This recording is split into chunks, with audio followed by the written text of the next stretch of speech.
भक्त सारा दिन प्रभु भक्ति में ही गुजार देता, भजन गाता और मस्त रहता।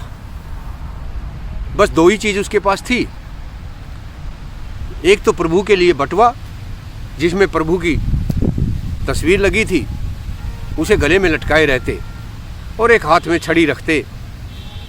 जहाँ कहीं भी जाते छड़ी को ज़मीन में गाड़ देते और उस पर बटुआ लटका देते।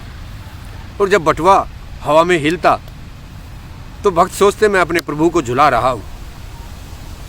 सारा दिन प्रभु भक्ति के अलावा भक्त को कोई काम न था। एक दिन गड़ी हुई छड़ी को निकालना भूल गए और अगले स्थान पर पहुँचे।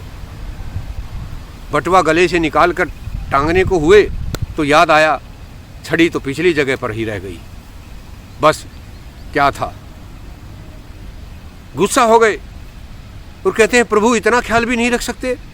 मैं सारा दिन आपके भजन करता हूँ, सारा दिन आपका गायन करता हूँ, अरे याद ही दिला देते। अब जाओ मेरी छड़ी लेकर आओ। अगर मैं लेने गया तो क्या गारंटी है वहाँ छड़ी मिलेगी भी? क्या पता कोई ले गया हो, मुझे नहीं पता, मेरी छड़ी ला कर दो।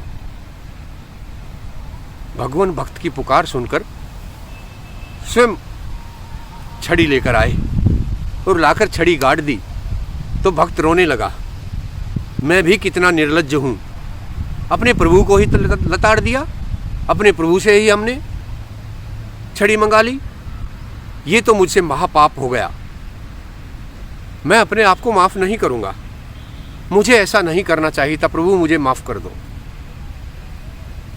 भगवान तो भगवान है। प्रभु ने कहा अच्छा ये बताओ भक्त, जब हम दो ही हैं तो गुस्सा आएगा तो किसे डांटोगे? मुझे ही तो डांटोगे ना, मुझे याद भी तो करते हो, मेरी भक्ति भी तो करते हो। यह सुनकर भक्त धन्य हो गया।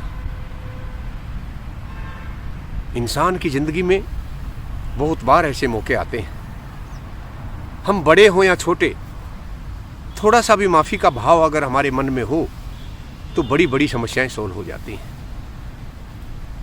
लेकिन हम ऐसा न करके गुस्से में गलत सलत फैसले लेते हैं। कभी भी गुस्से में फैसला नहीं लेना चाहिए।